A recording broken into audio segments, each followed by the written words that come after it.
Dear students, welcome to this video lecture.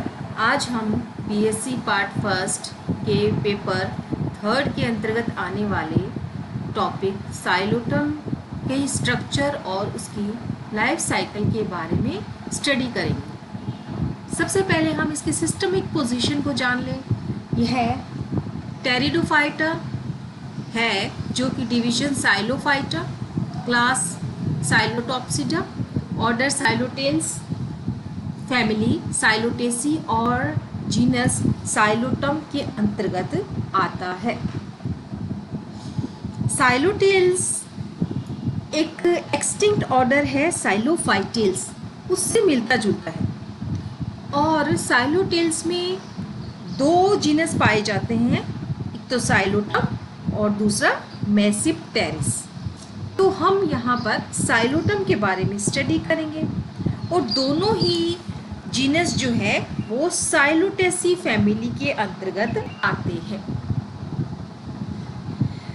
तो साइलोटेल्स के मुख्य कैरेक्टर ये हैं कि ये इसका जो स्पोरोफाइट होता है उसमें रूट्स नहीं पाई जाती और एरियल स्टेम जो है डाइकोटोमसली ब्रांच्ड होता है। फैमिली साइलोटेसी का कैरेक्टर है कि इसके एरियल शूट्स ब्रांच्ड होते हैं और शल्क पत्र या स्केल जो है वो छोटे होते हैं। तो इसकी एक्सटर्नल मॉर्फोलॉजी के बारे में हम जानेंगे। साइलोटम की मेन प्लांट बॉडी स्पोरोफाइटिक होती है। जैसे कि आप टेरिडोफाइट्स पढ़ रहे हैं तो इनकी मेन प्लांट बॉडी जो है स्पोरोफाइटिक होनी है। स्पोरोफाइटिक का अर्थ है कि इनमें स्पोर्स का निर्माण होता है। इस पे सबटेरेनियन राइजोम, यहाँ अंतः भूमिक राइजोम और डाइकोटोमसली या द्विशाखित एरियल या वायुवीय शाखाएं पाई जाती है। और राइजोम में माइकोराइजा पाया जाता है जो कि इंट्रा सेलुलर होता है, यानी सेल्स के अंदर माइकोराइजा पाए जाते हैं। तो साइलोटम के अंदर एक तो राइजोम पाया जाएगा और दूसरा जो है वायुवीय शाखाएं पाई जाएगी। और in the distal part small scaly awl shaped appendages और so called leaves are present. इसमें कुछ सूच्याकार अपेंडेज भी इसकी जो शाखाएं होती हैं उनके ऊपर प्रेजेंट होती हैं और वो लीव्स या पत्तियों के समान दिखती है, लेकिन वास्तव में पत्तियां जो है इनमें एब्सेंट होती है। तो इस चित्र के माध्यम से हम जो है इसकी एक्सटर्नल मॉर्फोलॉजी को स्टडी करेंगे। तो साइलोटम का स्पोरोफाइट जो है इसके निम्न भाग होते हैं। पहला है इसका भूमिगत प्रकंद या राइजोम। इस डायग्राम में ए डायग्राम जो है उसमें आपको राइजोम दिख रहा है, इसको प्रकंद कहते हैं और चूंकि ये भूमि के अंदर होते हैं इसलिए इसको भूमिगत प्रकंद कहते हैं। यह कुछ सिलेंड्रिकल होता है, प्रोस्ट्रेट होता है और द्विभाजी शाखित या डाइकोटोमसली ब्रांचड होता है। दूसरी इंपॉर्टेंट बात है कि इसके चारों ओर राइजोइड्स उपस्थित होते हैं। ये राइजोइड्स जो है इसमें एब्जॉर्प्शन और इस प्लांट को फिक्स करके रखने में सहायता करते हैं। राइजोइड्स में 1 या 3 तक कोशिकाएं पाई जाती है। राइजोम के बाद में हम देखेंगे इसका एरियल शूट या वायुवीय प्ररोप। यह ऊर्ध्व होता है या वर्टिकल होता है, हरा होता है और वायुवीय होता है। यह स्वयं भूमिगत प्रकंद से उत्पन्न होता है, यानी राइजोम की कोई भी शाखा जो है वो ऊर्ध्व होकर वायुवीय प्ररोप बनाती है। यह एरियल शूट या वायुवीय प्ररोप भी आप देख रहे हैं ऊपर की तरफ डाइकोटोमसली या द्विशाखित ब्रांच्ड हो रहा है, बारंबार द्विशाखित ब्रांच्ड हो रहा है। तीसरा इसमें आती है पत्तियां। तो साइलोटम में एक्चुअल लीव्स या वास्तविक पत्तियां नहीं पाई जाती, लेकिन वायुवीय प्ररोह पर कुछ सूचाकार शल्कवत स्केल लाइक शिराओं रहित बिना शिरा वाली कुछ पत्तियों जैसी संरचना सर्पिलाकार क्रम में लगी रहती है, जैसे कि यहाँ आपको इस डायग्राम में दिख रहा है स्केली लीव, इसको हिंदी में कहते हैं शल्क पत्तियां लगी रहती है। नेक्स्ट, इसमें या साइलोटम के अंदर जड़ें या रूट्स जो होती है वो अनुपस्थित होती है। इसी स्लाइड के बी डायग्राम के अंदर आपको यहाँ पर सिनेंजियम दिख रहे हैं, जो स्वयं किसके ऊपर लगे हैं, ब्रैक्ट के ऊपर लगे हैं। तो ए, बी और सी डायग्राम जो है आपको सिनेंजियम दिखा रहा है। सिनेंजियम क्या होते हैं, दो या दो से अधिक बीजाणुधानियां मिलकर जिस संरचना को बनाते हैं उसे सिनेंजियम कहते हैं। तो साइलोटम के सिनेंजियम में 3 बीजाणुधानियां पाई जाती है, इसलिए इसको त्रिसंयुज बीजाणुधानी भी कहते हैं। यह सिनेंजियम एरियल शूट पर ऑल शेप्ड जो अपेंडेजेस होते हैं उनके उसमें से फर्टाइल अपेंडेज के ऊपर ये लगी रहती है। नेक्स्ट स्लाइड के अंदर आप राइजोम का ट्रांसवर्स सेक्शन को देख पा रहे हैं। राइजोम का ट्रांसवर्स सेक्शन, तो राइजोम जो है इसको 3 प्रकार से 3 भागों में बांटेंगे। पहली एपिडर्मिस, दूसरा कॉर्टेक्स और तीसरा स्टील। इसमें सबसे ऊपर जो है एक परतीय एपिडर्मिस होती है, उस एपिडर्मिस के ऊपर क्यूटिकल पाई जाती है। कॉर्टेक्स को 3 रीजन्स में बांटा गया है। सबसे बाहर वाला माइकोराइजल जोन, ये जो आपको यहाँ पर इस डायग्राम में यहाँ पर ये दिख रहा है, इसको माइकोराइजल जोन कहते हैं। इन कोशिकाओं में कवक तंतु पाए जाते हैं। माइकोराइजल जोन के पश्चात इसमें मिडिल कॉर्टेक्स को स्टोरेज जोन भी कहते हैं, और इस भाग की जो पैरेन्काइमेटस सेल्स होती है उनमें स्टार्च भरा रहता है। तीसरा और आंतरिक कॉर्टेक्स को इंटरनल जोन भी कहते हैं, और इसकी कोशिकाओं में फ्लोवाफिन नामक सब्सटेंस पाया जाता है जो टैनिन के ऑक्सीडेशन से बनता है। तो कॉर्टेक्स के बाद में परत होती है एंडोडर्मिस। यह एंडोडर्मिस भी एक स्तरीय होती है और इसमें कैस्पेरियन पट्टियां पाई जाती है।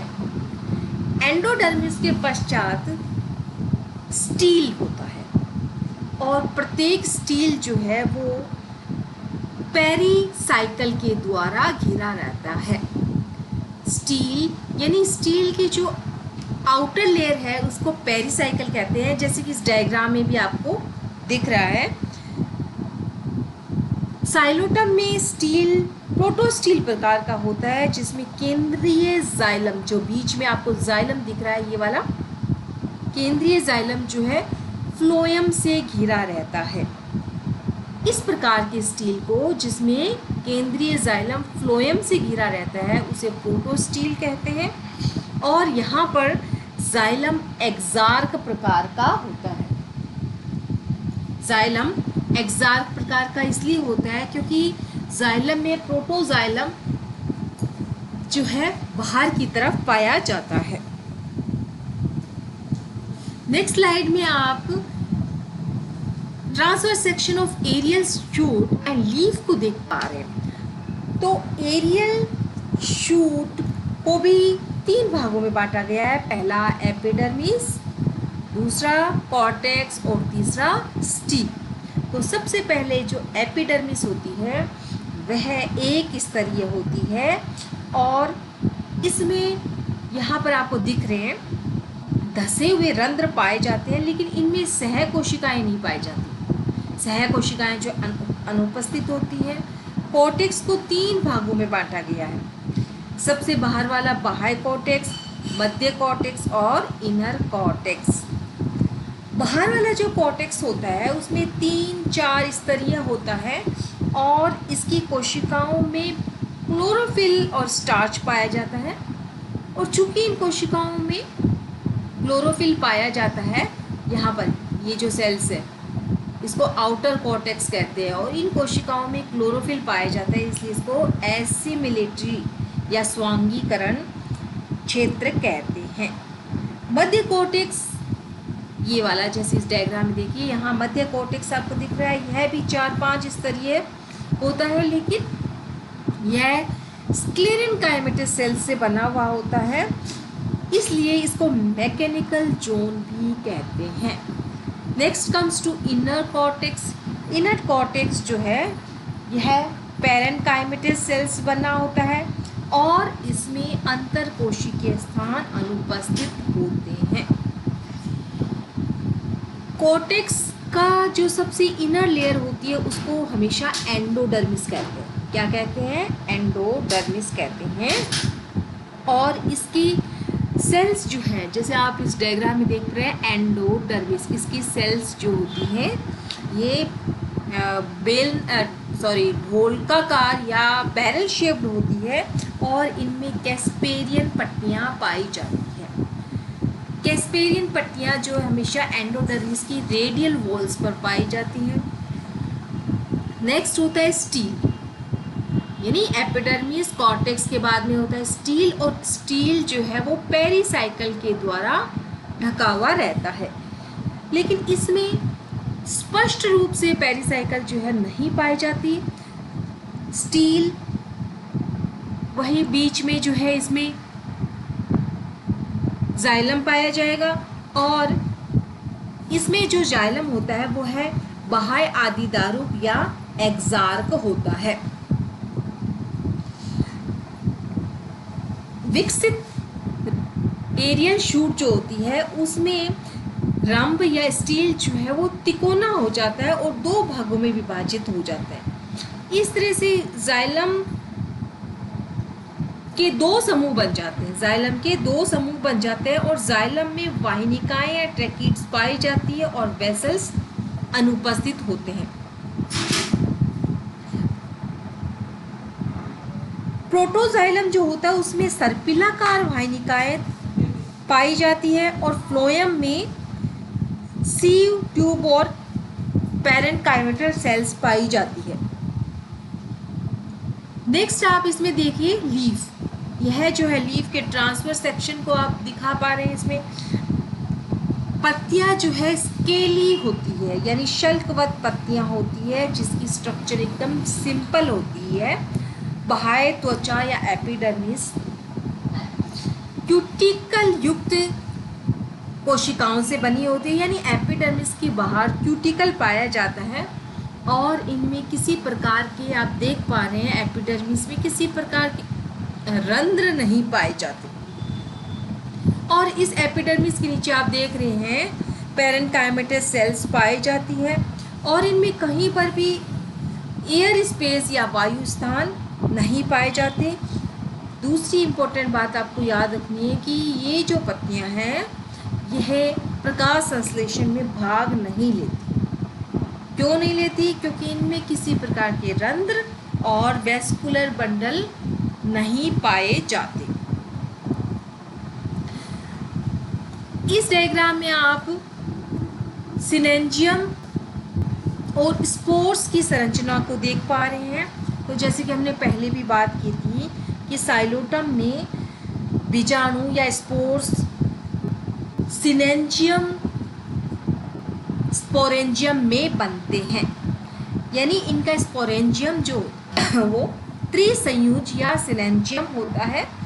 और यहाँ पर आप इसमें देखिए जो ई डायग्राम है इसके अंदर आप देखिए कि यह एक ट्राइलोब्ड संरचना है, ट्राइलोब्ड संरचना है और इसके अंदर 3 कोष्ठ चैम्बर पाए जा रहे हैं। इसकी त्वचा जो होती है, आउटर इसकी जो बाहर की लेयर होती है, यह 3 से 4 परतीय होती है।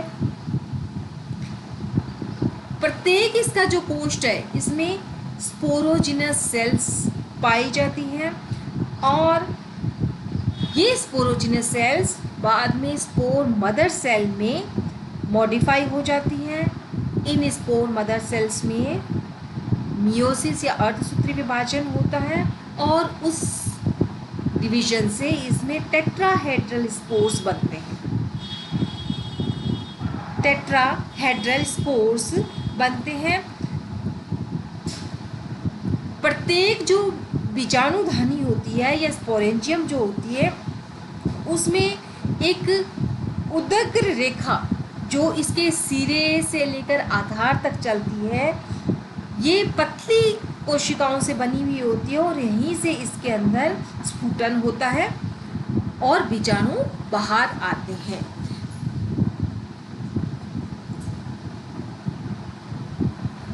जैसे कि आपको इसके अंदर जो है डायग्राम के अंदर जी डायग्राम और एच डायग्राम जो है इनके अंदर इसमें आपको दिखाई दे रहा है।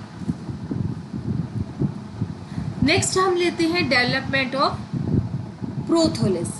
प्रत्येक स्पोर जिसका फॉर्मेशन स्पोरेंजियम में हुआ है और उसके स्फुटन से स्पोर्स बाहर निकल जाते हैं, ये स्पोर गैमेटोफाइट पीढ़ी की प्रथम कोशिका होते हैं। यानी गैमेटोफाइट पीढ़ी के प्रथम कोशिका बीजाणु या स्पोर्स होते हैं और ये स्पोर्स जो हैप्लॉइड होते हैं और इनसे हैप्लॉइड गैमेटोफाइट का फॉर्मेशन होता है। प्रत्येक स्पोर जैसे ए डायग्राम से आप देखेंगे, ए डायग्राम के अंदर प्रत्येक जो स्पोर होता है उसमें अपना एक हैप्लॉइड केंद्रक होता है और यह स्पोर जो है इसमें दो भित्तियां पाई जाती है, एक तो एक्साइन और इंटाइन या बाह्य चोल और अंतश्चोल। प्रत्येक जो स्पोर होता है उसमें एक मध्य रेखा छिद्र होता है। जैसे कि इस डायग्राम में आप देख पा रहे थे, जी जो डायग्राम था उसके अंदर एक मध्य, ये वाला जो मध्य रेखा छिद्र होता है जो दोनों तरफ कोष्ठ या लिप के द्वारा घिरा रहता है और बीजाणुओं का अंकुरण इस मध्य रेखा छिद्र पर इसकी जो भित्ति होती है उसके फटने से होता है। यानी स्पोर की आउटर भित्ति जो है, बाहरी भित्ति इस स्थान से फटेगी और इसमें स्पोर की जर्मिनेशन में काफ़ी समय लग जाता है, 3 से 4 महीने लग जाता है। तो यहाँ पर आप देख रहे हैं कि बी जो डायग्राम है उसमें जर्मिनेटिंग स्पोर को दिखा रहा है, जिसमें सी डायग्राम में आप देखिए स्पोर वॉल जो थी उसमें से आउटर सेल जो है दिख रही है। यानी स्पोर का इसमें जो है जर्मिनेशन दिख रहा है। इसमें जब पहली बार डिवीजन होता है तो 2 कोशिकाएं बनती है। इसकी बड़ी कोशिका इसके आधार पर होती है और बीजाणु भित्ति के अंदर ही रहती है, यानी इसके अंदर ही रहेगी, हमें दिखेगी नहीं। दूसरी छोटी कोशिका ओब्लिक डिवीजन होता है और उससे पिरामिड शेप की शीर्ष कोशिका बनती है। डी डायग्राम में आप देखिए, एक तो आपको बेसल सेल बनती है नीचे की तरफ और जो ऊपर वाली जो सेल है उसमें कुछ ओब्लिक डिवीजन होंगे, 2 ओब्लिक डिवीजन होंगे और उन दोनों ओब्लिक डिवीजन से एक एपिकल सेल आपको स्पष्ट रूप से दिख रही है। इसको शीर्ष कोशिका कहते हैं और ये एपिकल सेल अब 3 तरफ से डिवाइड होती है, बार बार ये डिवाइड होती है और यह जो है इसमें पर्णहरित नहीं पाया जाता। इस तरह से ई डायग्राम जो है उसमें आप देख रहे हैं एपिकल सेल के बार बार डिवीजन होने से ये मल्टी सेलुलर बन चुका है। ई डायग्राम के बाद में एफ डायग्राम देखिए, इस तरह की स्ट्रक्चर बन जाती है। जी डायग्राम देखिए, ये और ज़्यादा जो है इसमें डिवीजन हो चुके हैं। अब अब इनमें जो है माइकोराइजा कवक प्रवेश कर जाते हैं और इनको न्यूट्रिशन प्रदान करते हैं। जी डायग्राम के बाद में आप एच डायग्राम देखिए। एच डायग्राम जो है आपको complete structure of gametophyte plant बता रहा है। यानी एच डायग्राम में आप साइलोटम के गैमेटोफाइट को देख पा रहे हैं। इसमें जो ब्रायोफाइटा के गैमेटोफाइट के जैसे डोर्सोवेंट्रल नहीं होता है, यानी इसकी सतह जो है वो चारों तरफ से एक जैसी होती है, समान होती है। यह भूमिगत, सिलेंड्रिकल, कलरलेस और डाइकोटोमसली ब्रांच्ड होता है। क्लोरोफिल इनमें एब्सेंट होता है, तो इसका जो न्यूट्रिशन है वो माइकोराइजा फंजाई के द्वारा ही होता है। जब ये कम्प्लीटली डेवलप हो जाता है तो यह काफ़ी राइजोइड से ढका हुआ होता है और कुछ हार्ड हो जाता है। आई डायग्राम जो है यह भी गैमेटोफाइट को ट्रांसफर सेक्शन ऑफ गैमेटोफाइट को ये दिखा रहा है।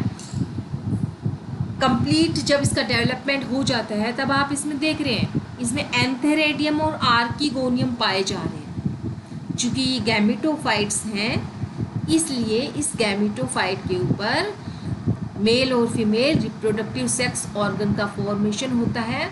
मेल रिप्रोडक्टिव ऑर्गन एंथेरेडियम होता है और फीमेल रिप्रोडक्टिव ऑर्गन आर्किगोनिया होता है, जो कि इस प्रोथैलस या गैमेटोफाइट के ऊपर इस डायग्राम में आपको बने हुए दिख रहे हैं।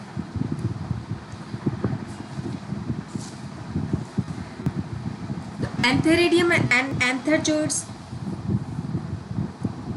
साइलोटम में डेवलप्ड एंथेरेडियम आप डायग्राम में देखिए, कुछ वृत्ताकार या गोलाकार होता है, अवृंत होता है। इसके चारों ओर एक कोशिकीय भित्ति पाई जाती है जो इसके अंदर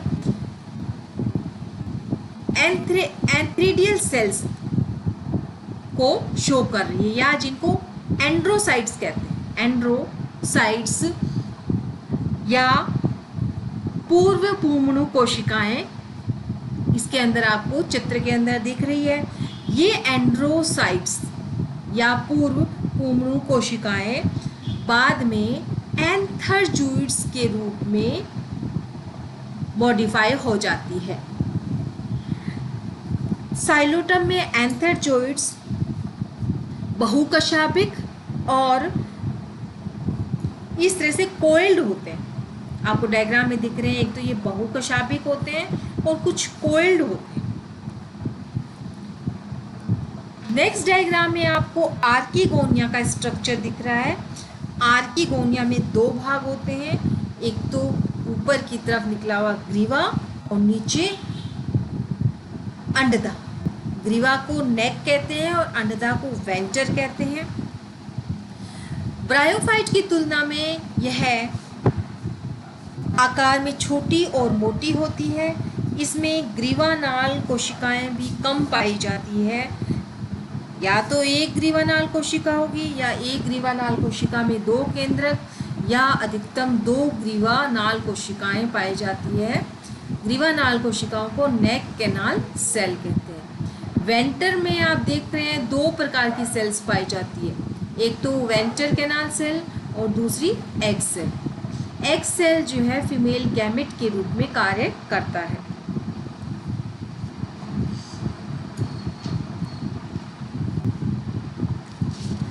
इसमें आर्किगोनियम का पूरा डेवलपमेंट हो जाने के बाद में इसका नीचे की जो कोशिकाएं होती है, सबसे पहले हम ये जानेंगे आर्किगोनियम की जो नेक होती है वह चार रोज के द्वारा बनती है। चार इसमें रो होती हैं और प्रत्येक रो के अंदर 4 से 6 तक कोशिकाएं होती है। तो आर्किगोनियम जब पूरी तरह से विकसित हो जाती है तो इसके सबसे नीचे का जो सोपान होता है, ये वाला जो सोपान आपको दिख रहा है, ये वाला सोपान क्यूटिकल हो जाता है और इसमें ऊपर वाली जो कोशिकाएं हैं वो डिसइंटीग्रेट होने लग जाती है। नीचे वाले तो क्यूटिकल युक्त हो जाता है, लेकिन ऊपर वाली जो सेल्स है ये कुछ सॉफ्ट होकर डिसइंटीग्रेट होने लग जाती है। ग्रीवा नाल कोशिका या नेक कैनाल सेल विघटित होकर कुछ स्टिकी सब्सटेंस बनाती है जो पानी को सोखकर फूल जाता है। तो अंदर की तरफ जो है आर्किगोनियम के अंदर की तरफ इसमें प्रेशर बढ़ता है। तो आवरण कोशिकाएं यानी इसके ऊपर वाली ये जो आवरण कोशिकाएं हैं ये अलग हो जाती है और आर्किगोनियम में एंथरजोइड के प्रवेश के लिए मार्ग बन जाता है। पोमणु अंदर प्रवेश करते हैं और पोमणु या एंथरजोइड इस एग सेल के साथ में फ्यूज होकर डिप्लॉइड युग्मनज या जाइगोट बनाता है और यह जाइगोट oospore में चेंज हो जाता है। इस oospore से अब इसका एम्ब्रियो का फॉर्मेशन होगा। एम्ब्रियो का फॉर्मेशन होने से पहले हम ये कहेंगे कि स्पोरोफाइट का डेवलपमेंट oospore से शुरू होता है, या जाइगोट या oospore जो है स्पोरोफाइट की प्रथम कोशिका होती है। जाइगोट या oospore स्पोरोफाइट की प्रथम कोशिका होती है। इसमें जाइगोट डिवीजन होकर दो सेल्स बनाता है, हाइपोबेसल और एपीबेसल। हाइपोबेसल जो है यह गैमेटोफाइट के अंदर ग्रो करके वहाँ पर फुट बनाता है और वह फुट ये यहाँ पर ये आपको दिख रहा है, यह फुट जो है इस गैमेटोफाइट से अपना न्यूट्रिशन एब्जॉर्ब करता है। एपीबेसल सेल जो है वह 3 अलग अलग सतह से विभाजित होकर एक एपिकल सेल बनाती है और इस एपिकल सेल से इसका पूरा स्पोरोफाइट बनता है। कैलिप्ट्रा क्या होता है? गैमेटोफाइट इस डेवलपिंग एम्ब्रियो के बाहर एक प्रोटेक्टिव कवरिंग बनाता है, उस कवरिंग को कैलिप्ट्रा कहते हैं। जैसे जैसे एम्ब्रियो का डेवलपमेंट होता है यह इस कैलिप्ट्रा को भेद कर बाहर निकल जाता है, लंबाई में वृद्धि करता है और अपना राइजोम बनाता है।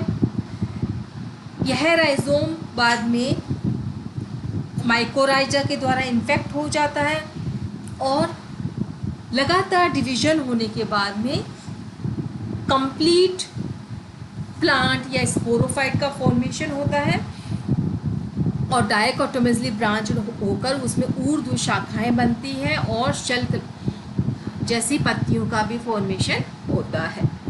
That's all.